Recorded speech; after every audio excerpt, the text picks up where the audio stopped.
309. That's how many confirmed kills were attributed to a single Soviet sniper during World War II. Not a battle-hardened veteran. Not a seasoned hunter from the Siberian wilderness. A 25-year-old history student who had never killed anything larger than a sparrow before the war began. Her name was Lyudmila Pavlichenko, and when German soldiers first spotted her through their scopes in 1941, they laughed. A woman? On the front lines? With a rifle? The laughter echoed across the Eastern Front until it died in their throats one by one, as her bullets found their mark. This is the story of how a girl they dismissed became the nightmare they whispered about in the dark, how Lady Death earned her name, one perfectly placed shot at a time. The winter of 1941 brought more than snow to the Eastern Front. It brought the full fury of Operation Barbarossa, Hitler's massive invasion of the Soviet Union. 3 million German soldiers, supported by tanks, aircraft and artillery, crashed across the border like a steel tsunami, overwhelming everything in their path. In the chaos of collapsing defenses and retreating armies, something extraordinary happened at a recruiting station in Odessa. A young woman walked through the doors, past the long lines of men volunteering to defend their homeland, and demanded to be given a rifle. Lyudmila Pavlichenko stood barely 5 feet 4 inches tall, with dark hair pulled back severely, and eyes that seemed to catalogue everything they saw. At 24, she looked more like she belonged in a university lecture hall than on a battlefield. The recruiting officers initially dismissed her outright. "Go home, girl," one sergeant reportedly told her. This is men's work, but Pavlichenko had come prepared. She produced documentation from a shooting club, records that showed she could consistently hit targets at ranges that would challenge experienced marksmen. When they finally allowed her to demonstrate her skills, the laughter in the room gradually faded to stunned silence. Her first shot struck dead center. So did her second. And her third within days. She found herself issued the standard-issue Mosin Nagant rifle, serial number 18688, that would become her constant companion for the next year. The weapon was nearly as tall as she was, weighing almost 9 pounds when loaded. But in her hands it seemed to transform from mere wood and steel into something far more dangerous. The men in her unit initially treated her presence as a joke. Some placed bets on how long she would last before breaking down or running away. Others made crude jokes about what a woman was really good for in wartime. But Lyudmila had grown up in a Ukraine where women worked in factories, studied in universities, and competed in shooting competitions alongside men. Their skepticism only sharpened her resolve. As her train carried her toward the front lines, German intelligence was intercepting Soviet communications and laughing at their own discovery. Radio operators reported with amusement that the Soviets were so desperate they were sending women into combat. German propaganda broadcasts mocked the girl soldiers and suggested they would be better suited to cooking meals than fighting wars. They had no idea that among those girl soldiers was someone who would soon become the most effective sniper in military history. The train rolled through the Ukrainian countryside, passing burned villages and columns of refugees fleeing the advancing Wehrmacht. Lyudmila stared out the window, watching her homeland disappear under the smoke of war. In her diary, she wrote, "I am no longer the student who worried about examinations. I am a soldier of the Red Army, and I will make the fascists pay for every mile of Soviet soil they have taken."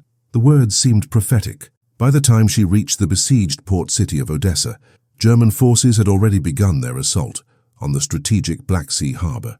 Artillery shells screamed overhead as her unit disembarked, and the sound of machine gun fire echoed through the streets like deadly thunder.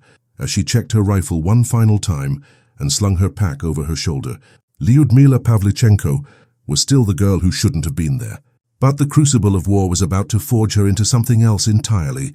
Before the war transformed her into a legend, Lyudmila Pavlichenko was simply another ambitious student navigating the complexities of Soviet higher education. Born in Ukraine in 1916, she had grown up during the tumultuous years following the Russian Revolution, when the entire social order was being rebuilt from the ground up. Her childhood was marked by the kind of discipline and precision that would later serve her on the battlefield. As a young girl, she demonstrated an unusual ability to focus intensely on whatever task captured her attention. Whether memorizing historical dates or practicing penmanship, she approached everything with methodical determination. It was this same precision that drew her to competitive shooting. The Soviet Union actively promoted marksmanship as both a sport and a patriotic duty, and shooting clubs were common in schools and universities. When Lyudmila first picked up a rifle at age 14, she discovered she possessed what instructors called natural shooting sense, an intuitive understanding of wind, distance, and timing that couldn't be taught. But her true passion lay in history. At Kiev University, she specialized in studying the medieval period, spending countless hours in libraries poring over manuscripts and archaeological reports. Her professors described her as meticulous and analytical, someone who could synthesize complex information and draw connections others missed. This academic training proved more valuable than anyone could have predicted.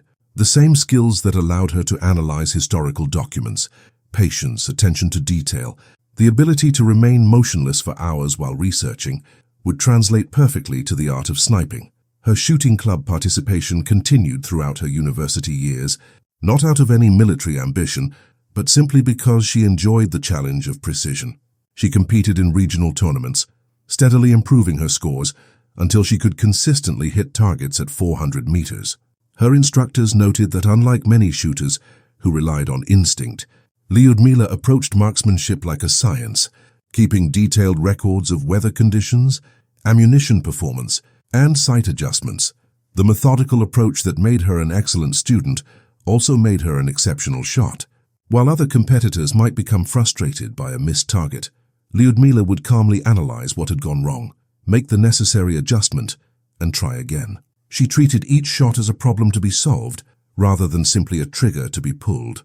When Germany invaded Poland in 1939, the war still seemed distant to most Soviet citizens. Stalin had signed a non-aggression pact with Hitler, and many believed the Soviet Union would remain neutral.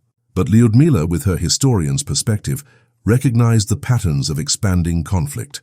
She began attending additional shooting practice sessions, though she told herself it was merely prudent preparation, rather than preparation for war. The invasion of June 22, 1941, shattered any illusions about Soviet neutrality. As German forces smashed across the border and began their rapid advance toward major Soviet cities, the call went out for volunteers. The Red Army needed every able-bodied citizen who could hold a rifle. For Lyudmila, the decision was immediate and non-negotiable. Her beloved Ukraine was under attack.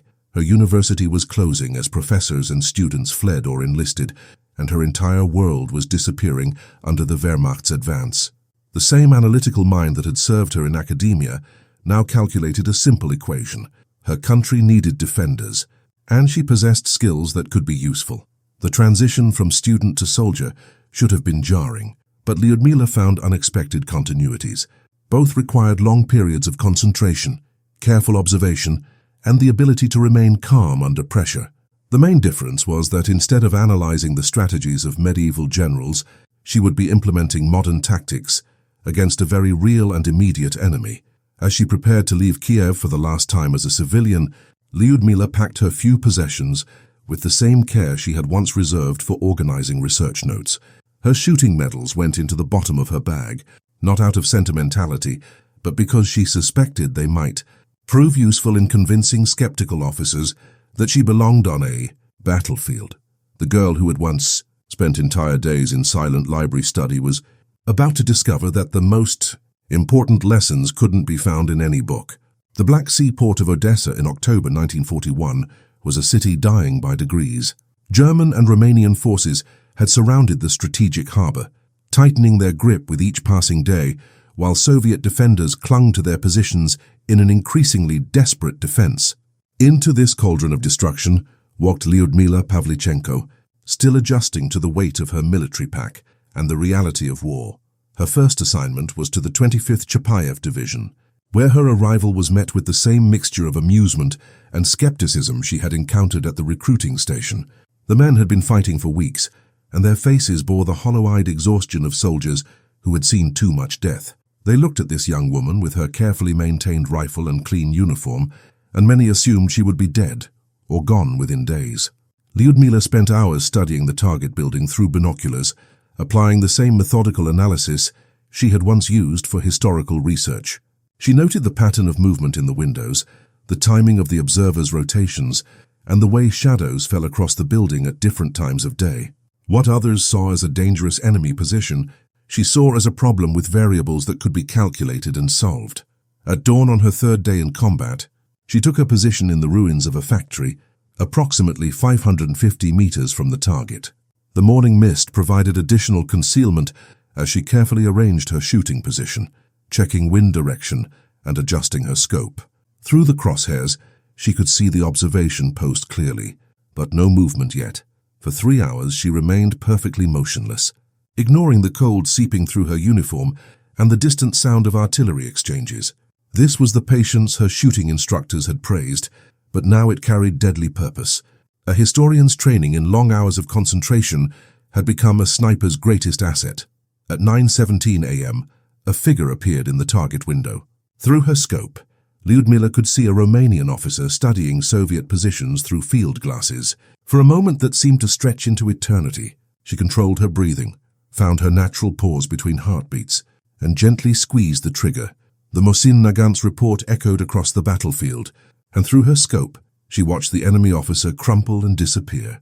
Her first kill in combat was clean, professional, and effective, but it was also the moment when Lyudmila Pavlichenko, the history student, ceased to exist, replaced by something harder and more dangerous. The Romanian artillery fire became noticeably less accurate over the following hours, confirming that her shot had eliminated a key target. But there was no celebration, no sense of triumph. Instead, she felt a cold clarity settling over her mind, as if some essential transformation had taken place that could never be reversed. Word of her successful shot spread quickly through the division.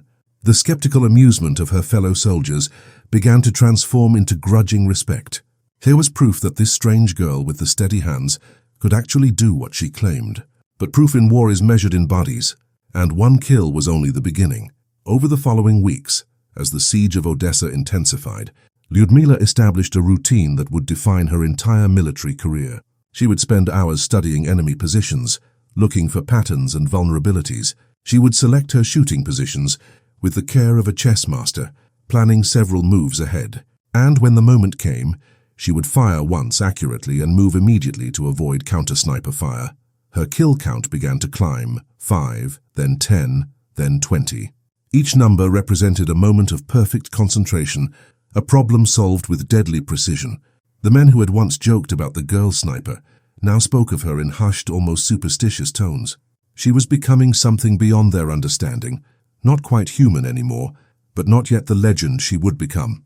The siege of Odessa was ultimately doomed.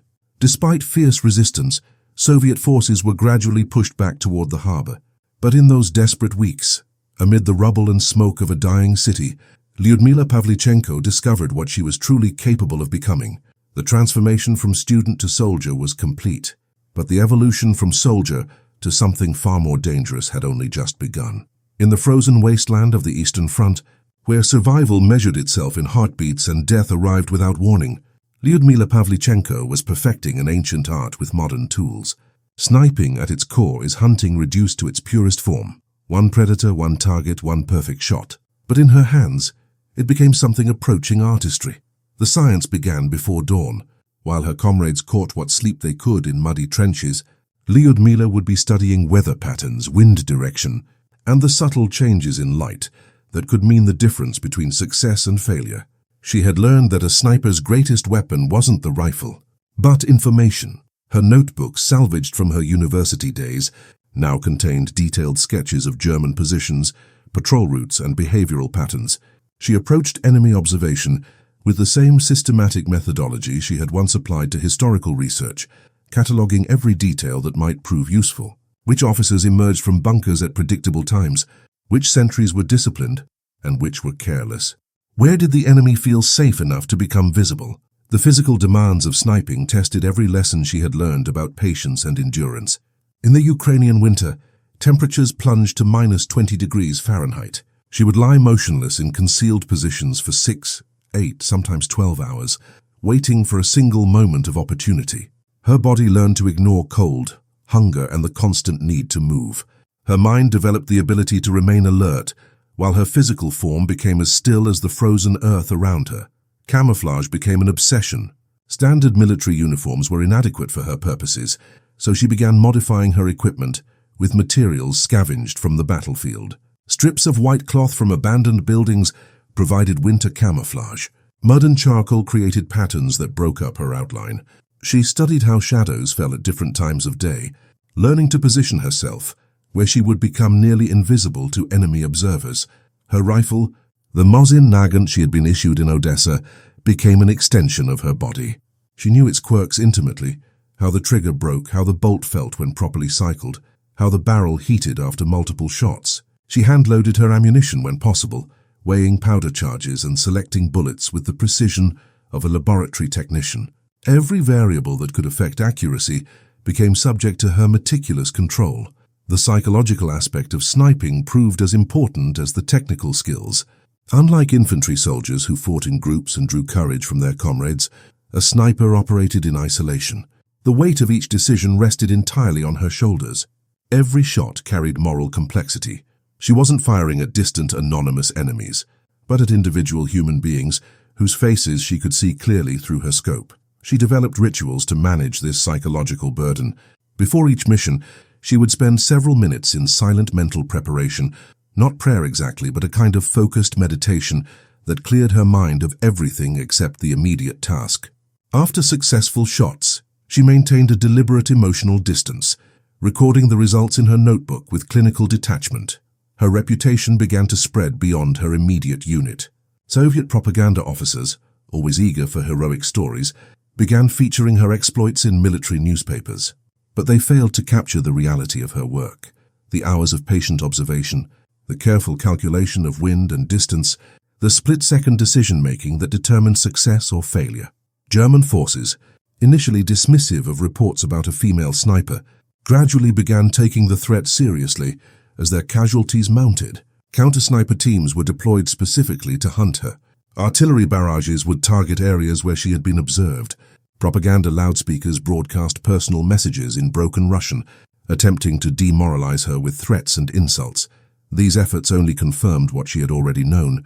She was no longer just another soldier. She had become a strategic asset, valuable enough to justify significant enemy resources dedicated to her elimination. The knowledge was both terrifying and oddly satisfying. The girl they had laughed at was now important enough to fear. Her techniques evolved with experience. She learned to change positions frequently, never using the same hide twice if it could be avoided. She developed alternative routes to and from her shooting positions, sometimes crawling for kilometers to avoid detection. She practiced shooting from awkward positions, lying on her side, firing around obstacles, adapting to terrain that offered concealment but challenged traditional marksmanship fundamentals. The kill count continued to rise, 50, 75, 100.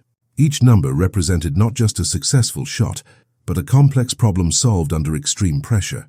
She was becoming something unprecedented in military history, a systematic, scientific killer whose effectiveness was measured not in territory captured or battles won, but in the methodical elimination of individual enemies. But with each success, the psychological weight grew heavier.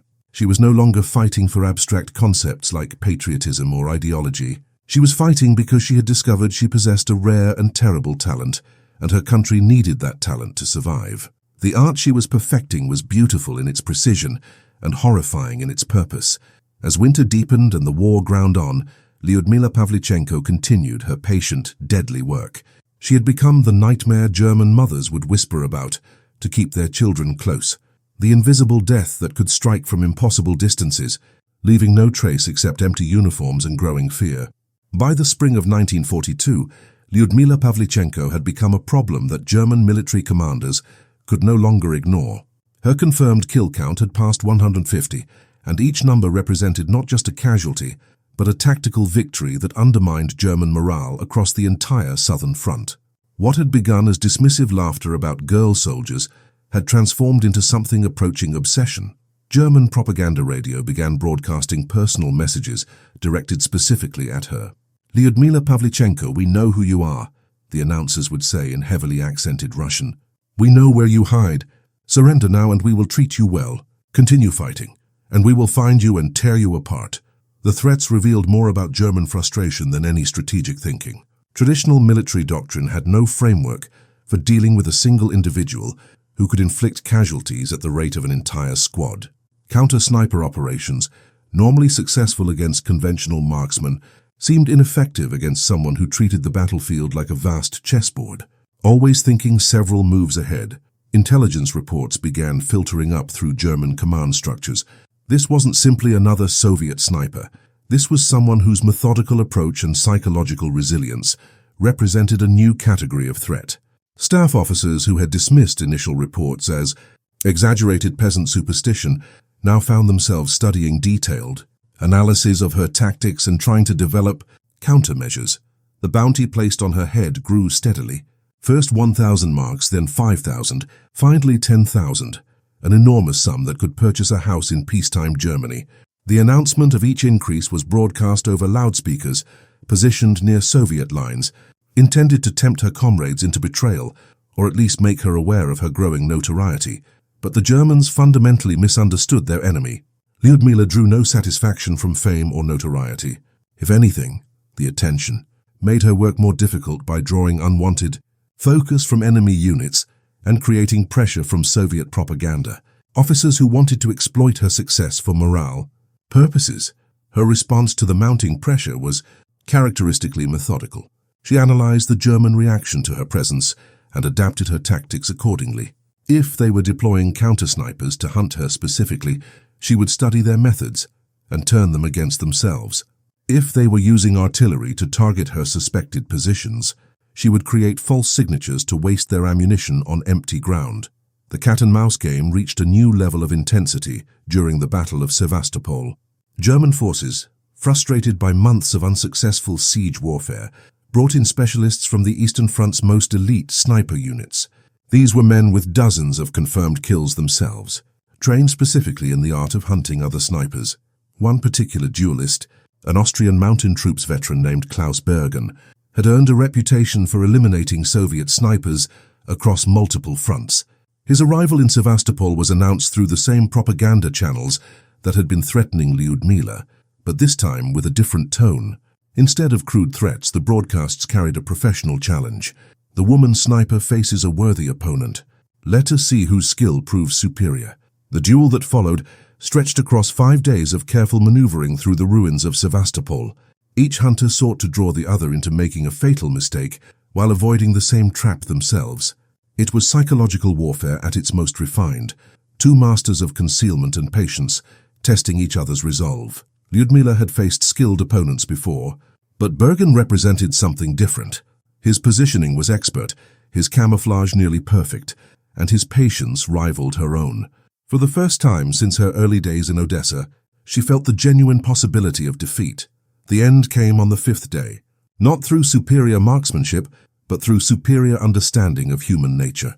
Lyudmila had observed that Bergen, despite his skills, retained certain habits that revealed his mountain warfare background. He positioned himself consistently on elevated ground, even when terrain offered better concealment at lower levels. Using this knowledge, she spent an entire day creating a false position at ground level, while actually concealing herself in the ruins of a building's upper floor. When Bergen moved to exploit what he believed was her location, he exposed himself to a shooting angle he hadn't considered. The shot that ended their duel was taken at 847 meters, through a narrow gap in rubble that provided only seconds of opportunity. Bergen's body was found 3 days later by a German patrol, killed by a single bullet to the head. German propaganda broadcasts ceased mentioning her by name after Bergen's death. The personal threats and bounty announcements stopped. Instead, orders circulated through German units to avoid unnecessary exposure and maintain maximum alertness in areas where Soviet snipers might be operating. The silence was more telling than the threats had been.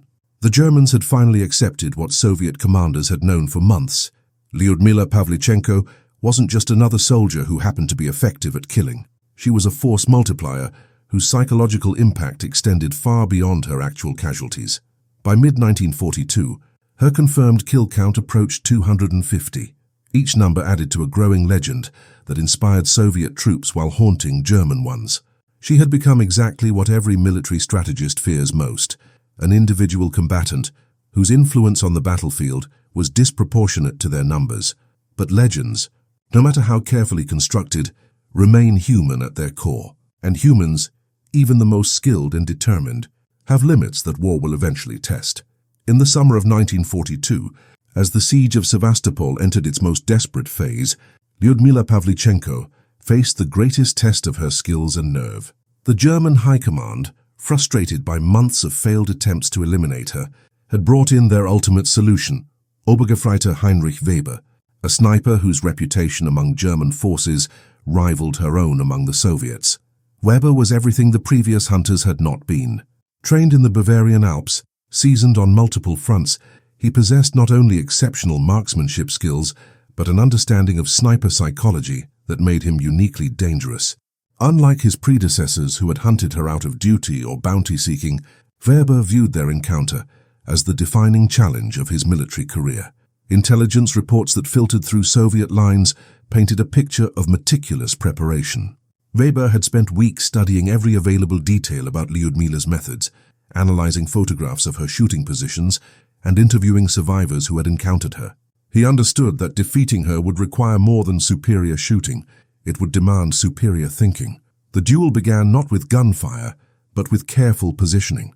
Both snipers arrived in the contested industrial district of Sevastopol on the same morning, each aware of the other's presence but uncertain of exact location.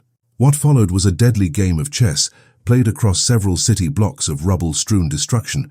For Lyudmila, this represented a fundamentally different challenge than any she had faced before. Previous encounters with enemy snipers had been brief, a matter of spotting the opponent first and taking a clean shot. Weber, however, was too skilled to be caught by conventional tactics. He would not expose himself carelessly, would not make the behavioral mistakes that had doomed lesser opponents.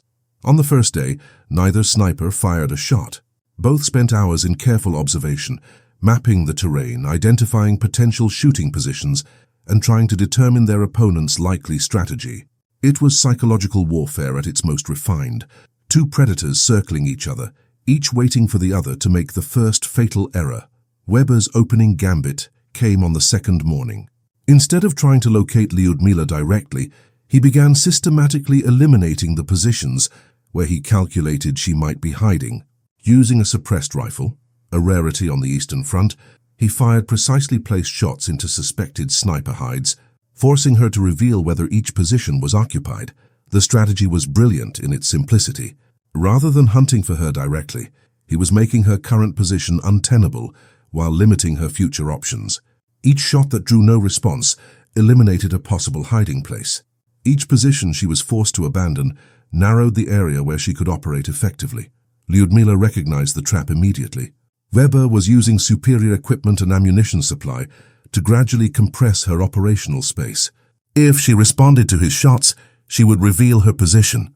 If she remained silent, he would eventually force her into terrain where concealment was impossible.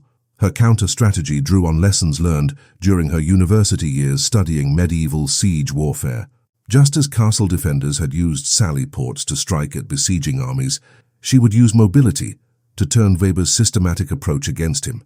Instead of defending a fixed position, she would make the entire battlefield her domain. Over the next 2 days, she began a campaign of constant movement, never remaining in any location for more than an hour.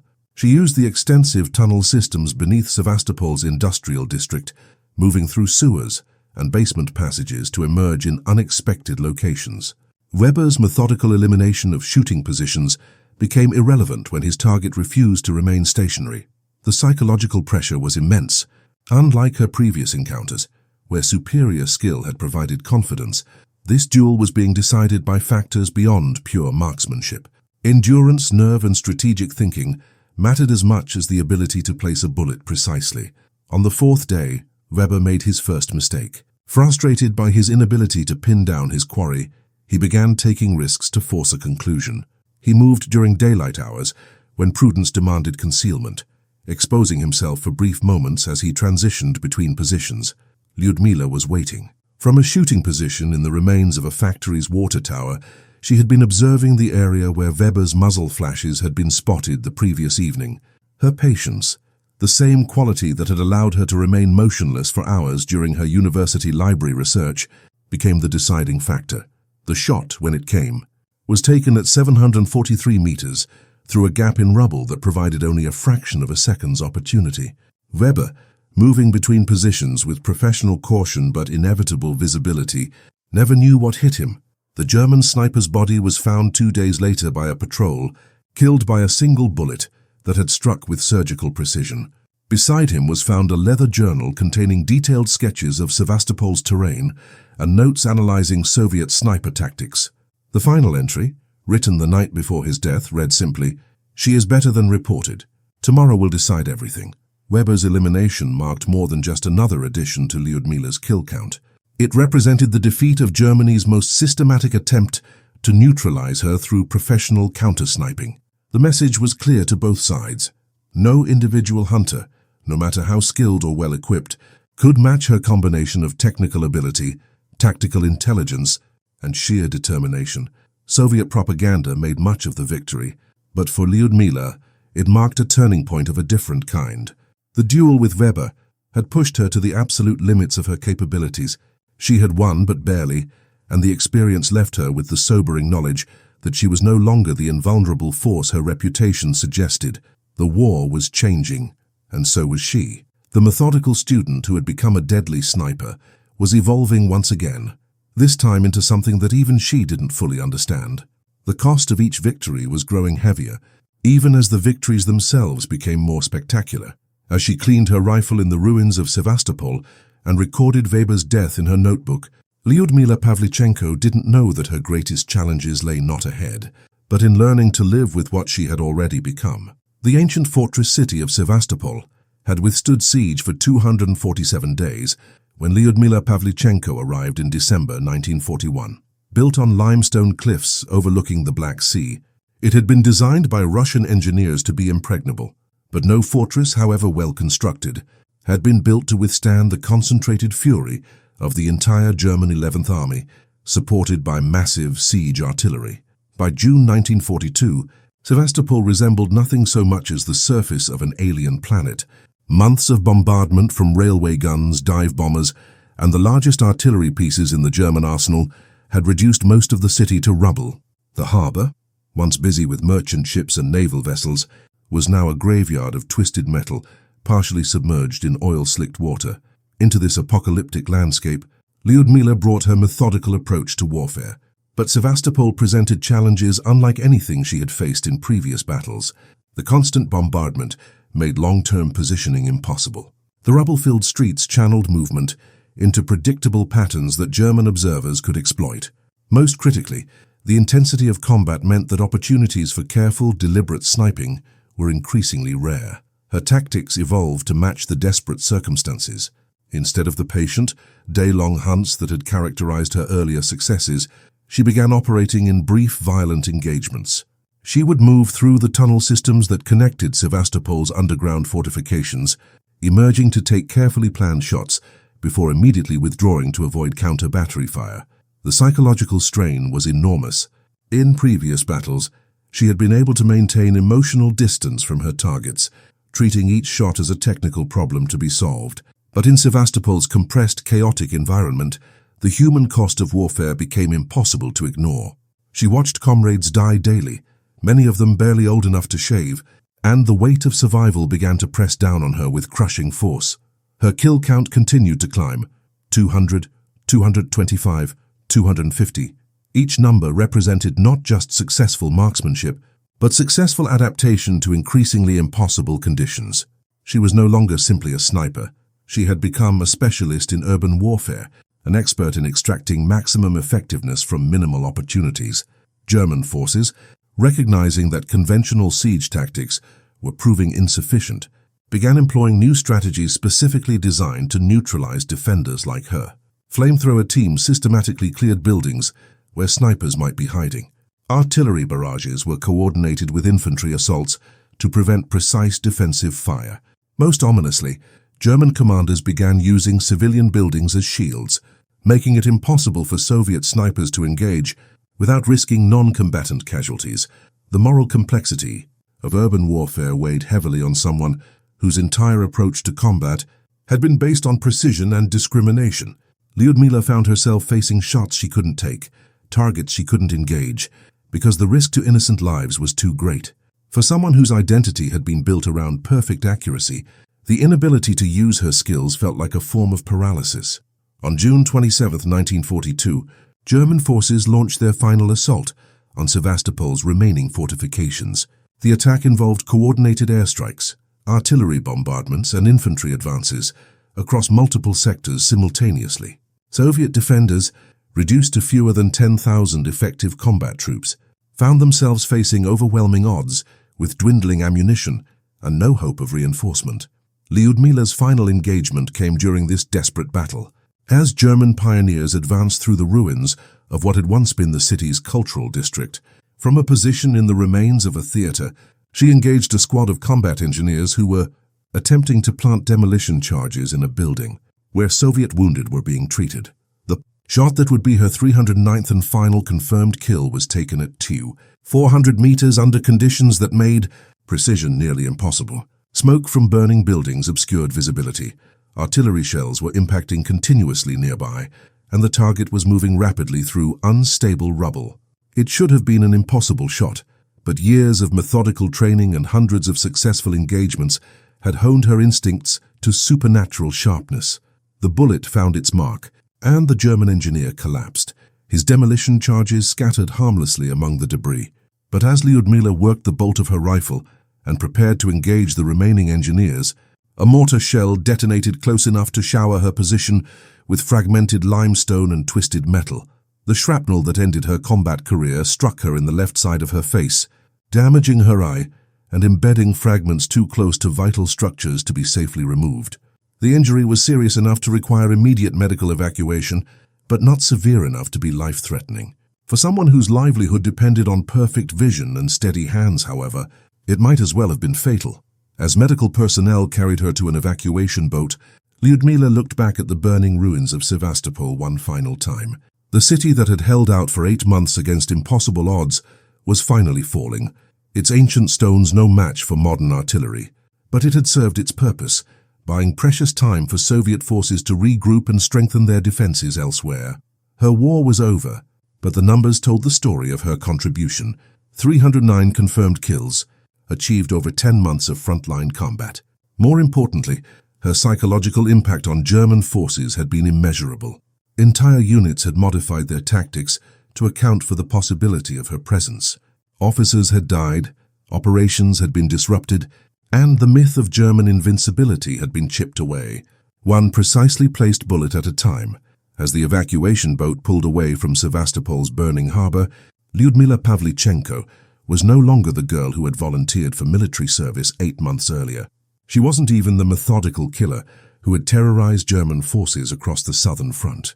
She was something entirely new, a symbol, a legend, and a weapon that had proven too effective for her enemies to tolerate and too valuable for her allies to risk.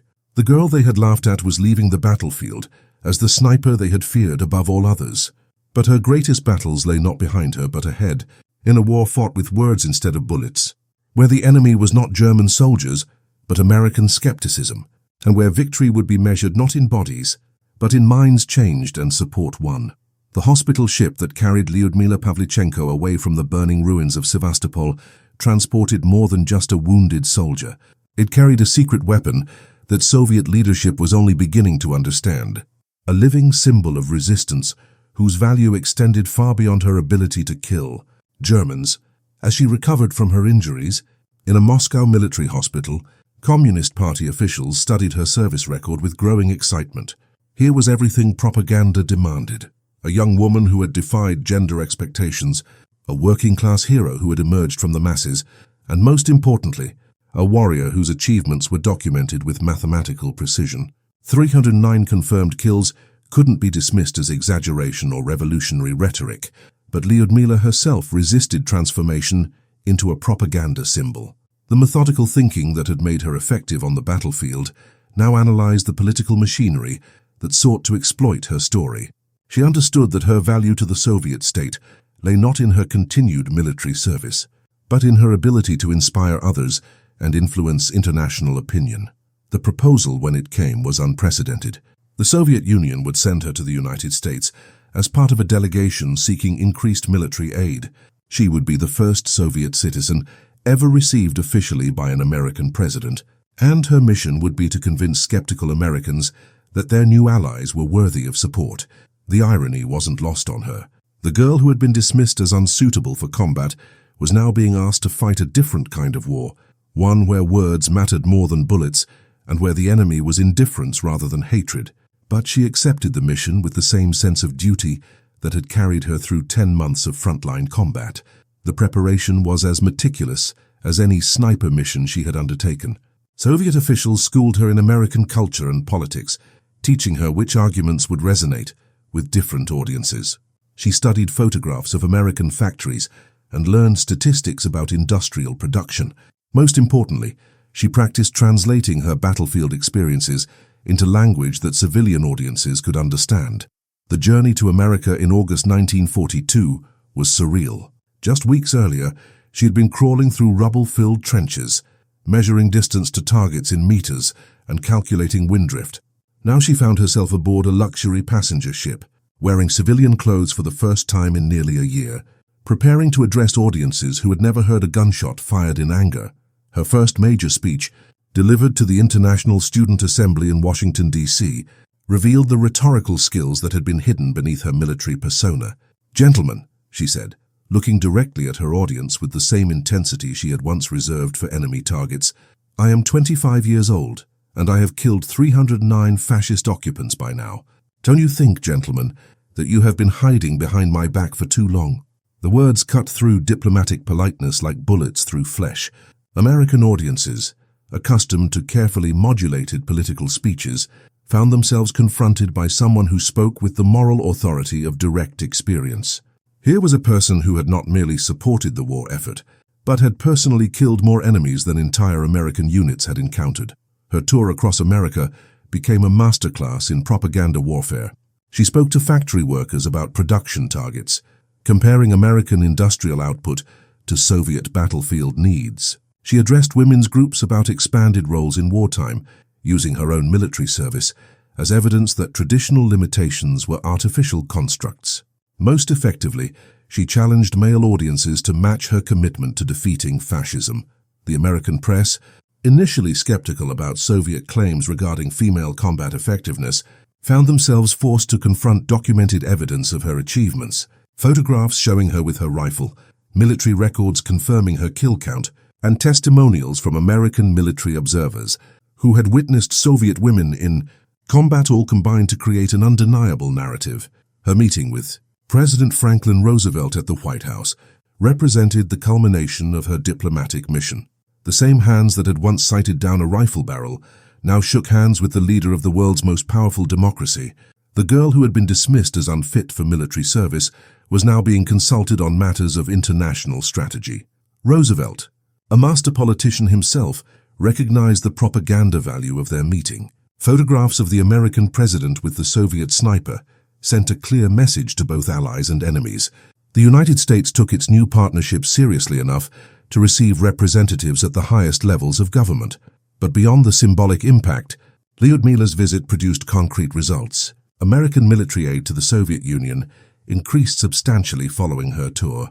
Factory workers who had heard her speak reported feeling more connected to the war effort, understanding that their production directly supported people like her, who were fighting and dying on distant battlefields. Her success in America established a template that would be used throughout the war. The Soviet Union would continue sending carefully selected heroes on propaganda tours, but none would match the impact of their first cultural ambassador. Lyudmila had proven that personal stories, properly told, could be more powerful than abstract political arguments. When she returned to the Soviet Union in late 1942, she had completed a transformation as dramatic as any in military history. The girl who had once demanded to be given a rifle had become a weapon of a different kind, one that fought with words instead of bullets, but with equal effectiveness. Her 309 confirmed kills had made her the deadliest sniper in military history. But her speeches to American audiences had achieved something even more significant. They had helped secure the industrial support that would ultimately win the war. The girl they had laughed at had become the voice they couldn't ignore. The girl they had laughed at was leaving the battlefield as the sniper they had feared above all others. But her greatest battles lay not behind her but ahead, in a war fought with words instead of bullets, where the enemy was not German soldiers but American skepticism, and where victory would be measured not in bodies but in minds changed and support won. The hospital ship that carried Lyudmila Pavlichenko away from the burning ruins of Sevastopol transported more than just a wounded soldier. It carried a secret weapon that Soviet leadership was only beginning to understand. A living symbol of resistance whose value extended far beyond her ability to kill Germans. As she recovered from her injuries, in a Moscow military hospital, Communist Party officials studied her service record with growing excitement. Here was everything propaganda demanded. A young woman who had defied gender expectations, a working-class hero who had emerged from the masses, and most importantly, a warrior whose achievements were documented with mathematical precision. 309 confirmed kills couldn't be dismissed as exaggeration or revolutionary rhetoric, but Lyudmila herself resisted transformation into a propaganda symbol. The methodical thinking that had made her effective on the battlefield now analyzed the political machinery that sought to exploit her story. She understood that her value to the Soviet state lay not in her continued military service, but in her ability to inspire others and influence international opinion. The proposal, when it came, was unprecedented. The Soviet Union would send her to the United States as part of a delegation seeking increased military aid. She would be the first Soviet citizen ever received officially by an American president, and her mission would be to convince skeptical Americans that their new allies were worthy of support. The irony wasn't lost on her.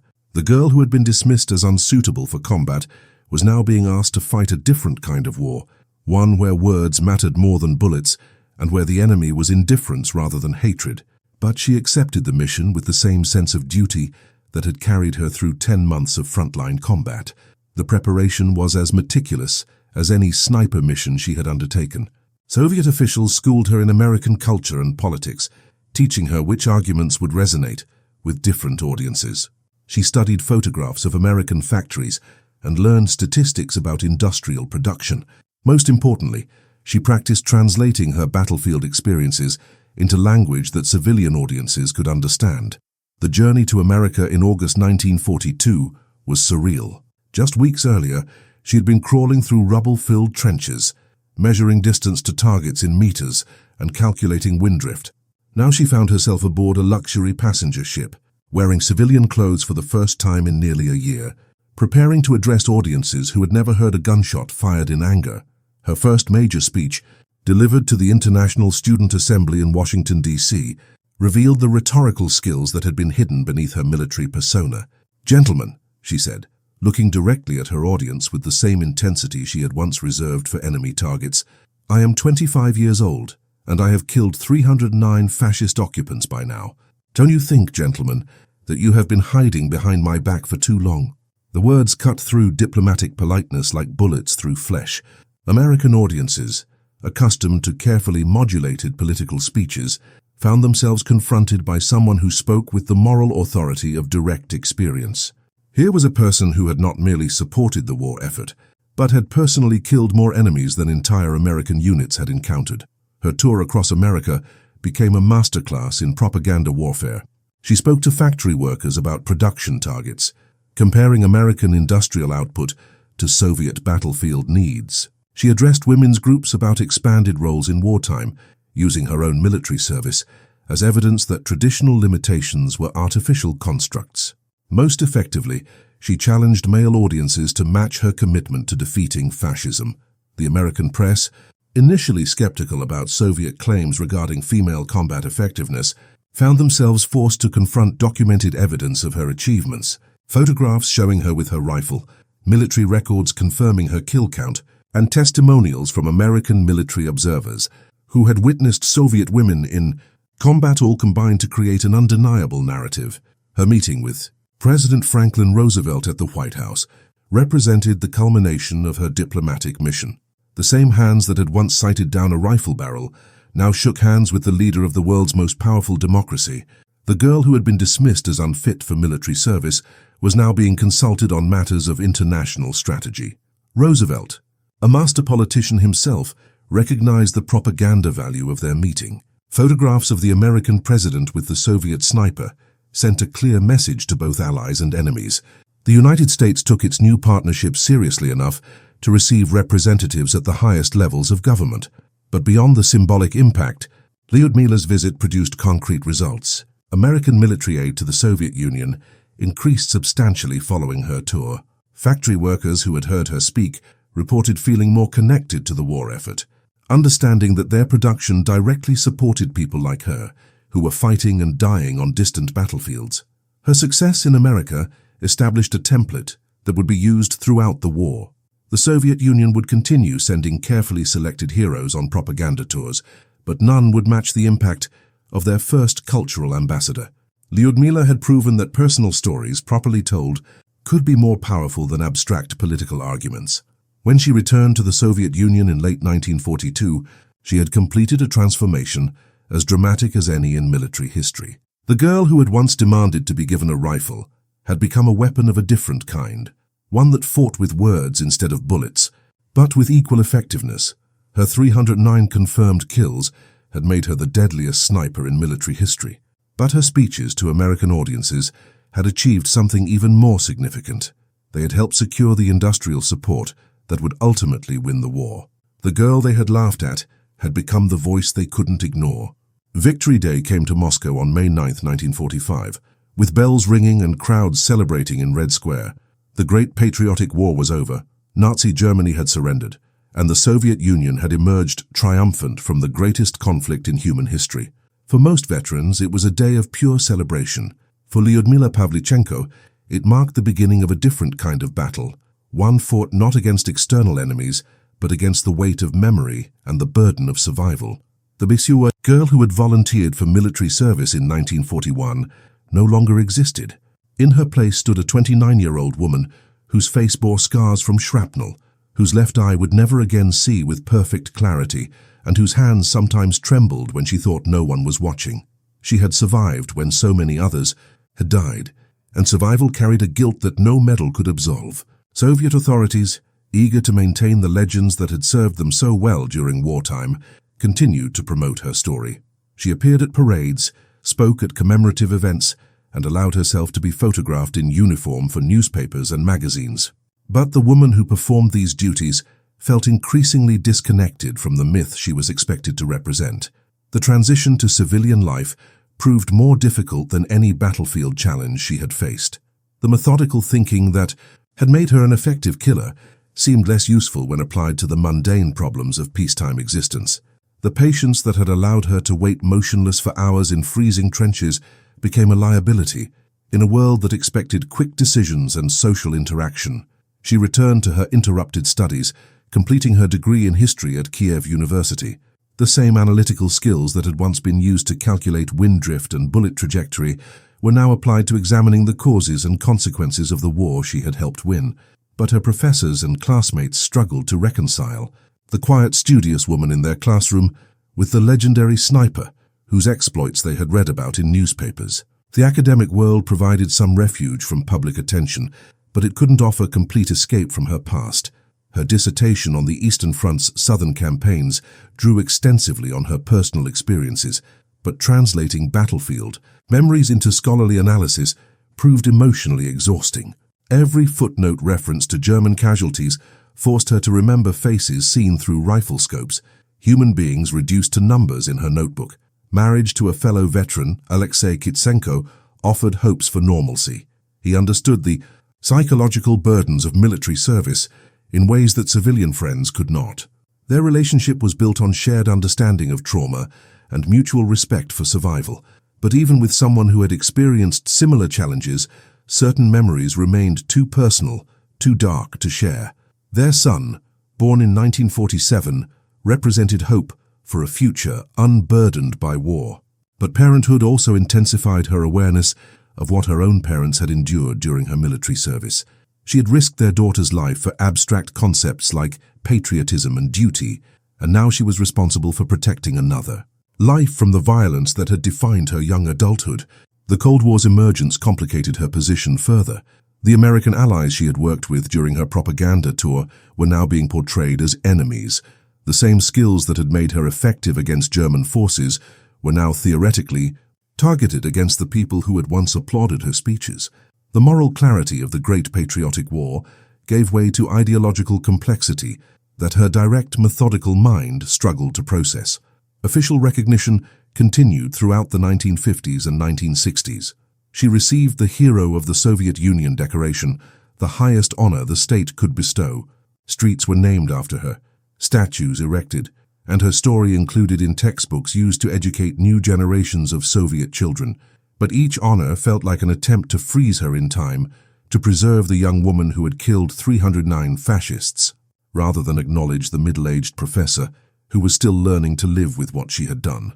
Her teaching career at Kiev University provided the most satisfaction of her post-war years. Standing before classrooms full of students who had no personal memories of warfare, she could shape how they understood the conflict that had defined their nation's recent history. She emphasized the human cost of war, the complexity of moral choices under extreme pressure, and the importance of questioning official narratives about heroism and glory. But even in the classroom, she remained guarded about her personal experiences. Students who expected dramatic war stories were disappointed by lectures that focused on logistical challenges, strategic decisions, and political consequences rather than individual combat exploits. She had learned that the most important lessons of war couldn't be conveyed through anecdotes about marksmanship or tactical victories. The nightmares never completely stopped. Decades after the war's end, she would still wake in darkness, her mind convinced that German soldiers were advancing through the ruins of Sevastopol. The faces of men she had killed appeared in quiet moments, not as enemies to be defeated, but as young men who had died far from home because her finger had squeezed a trigger with mechanical precision. Her notebooks from the war years, carefully preserved in a locked drawer, became artifacts she could barely bring herself to examine. The methodical records of kills, weather conditions, and tactical observations seemed like documents from another person's life. The girl who had written those entries with clinical detachment had been transformed by war into someone capable of intimate violence, and the woman who survived had to find ways to live with that transformation. As the Soviet Union changed around her through de-Stalinization, the space race, and gradual liberalization, Lyudmila remained largely unchanged in public perception. She was Lady Death, the girl sniper, the woman who had killed 309 fascists. The complex human being who had lived with the consequences of those actions remained largely invisible, protected by a legend that had become more real than the person it supposedly described. The final irony of her life was that the same precision and methodical thinking that had made her deadly in war made her acutely aware of war's ultimate futility. Every German soldier she had killed had been replaced by another. Every tactical victory had led to new challenges. The war had been won through industrial production, strategic bombing, and massive casualties rather than individual heroism, no matter how exceptional. But she had played her part in that victory, and the part had changed her irrevocably. The girl who shouldn't have been there, had become the woman who could never fully leave. In the quiet moments before dawn, when the world holds its breath between night and day, legends become human again. For Lyudmila Pavlichenko, these were the times when she could set aside the weight of myth and remember what it felt like to be simply herself. Not Lady Death, not the Soviet Union's most decorated female sniper, but a woman who had learned to live with the memory of taking 309 human lives. The numbers that defined her public legacy tell only part of her story. 309 confirmed kills made her the most successful female sniper in military history, a record that remains unbroken, but the impact of her service extended far beyond personal achievement into realms that military historians are still trying to fully understand. Her success challenged fundamental assumptions about women's roles in combat that had persisted for centuries.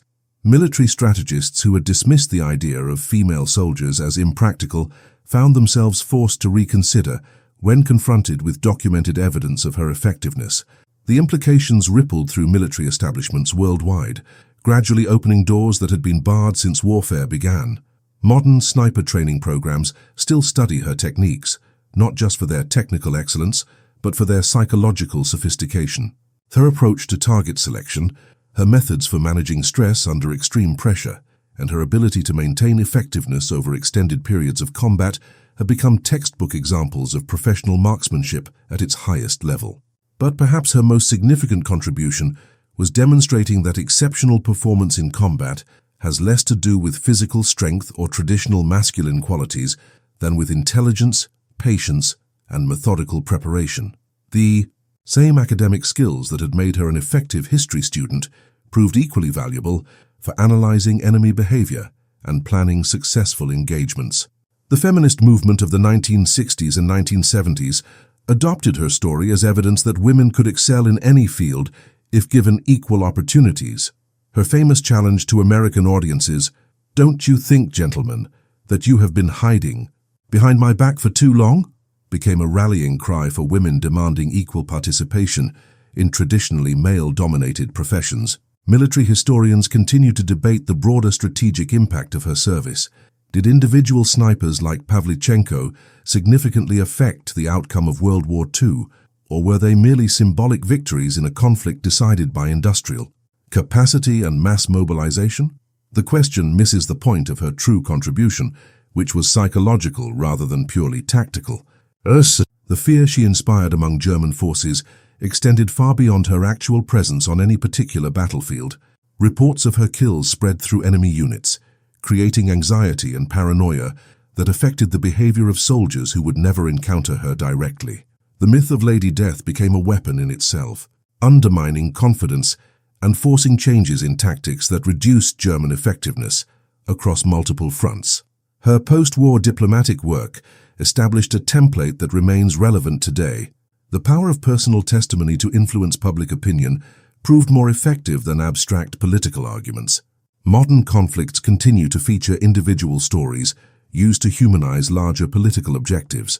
Following the precedent she established during her American tour, the moral complexity of her legacy reflects broader questions about warfare and heroism that each generation must answer for itself. Is someone who kills enemies in combat a hero to be celebrated, a victim to be pitied, or simply a soldier who did what circumstances demanded? Lyudmila herself seemed to understand that these questions have no easy answers. Her later years were marked by a deliberate withdrawal from public attention.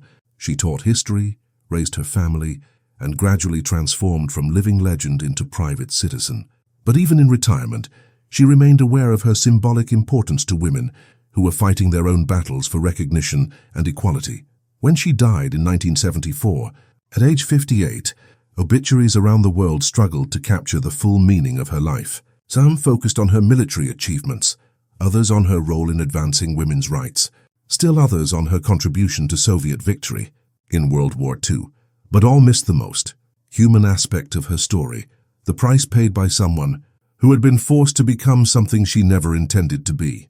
The Psy, girl who had laughed with university friends, who had worried about examinations and dreamed of becoming a professional historian, had been transformed by war into an instrument of death. The transformation had been necessary, perhaps even heroic, but it had also been tragic in ways that no amount of official recognition could acknowledge. Today, as military forces around the world continue expanding opportunities for women in combat roles, Lyudmila Pavlichenko's legacy remains more relevant than ever. She proved that effectiveness in warfare depends on mental qualities that have no inherent connection to gender: intelligence, dedication, courage, and the ability to remain calm under extreme pressure. But her story also serves as a reminder of war's human cost, not just for those who die in combat, but for those who survive with the knowledge of what they have done. The 309 men who fell to her rifle were someone's sons, brothers, fathers, human beings whose deaths, however necessary for victory, carried moral weight that no ideology could fully absolve. The legend of Lady Death will endure as long as people remember World War II. But the woman who lived with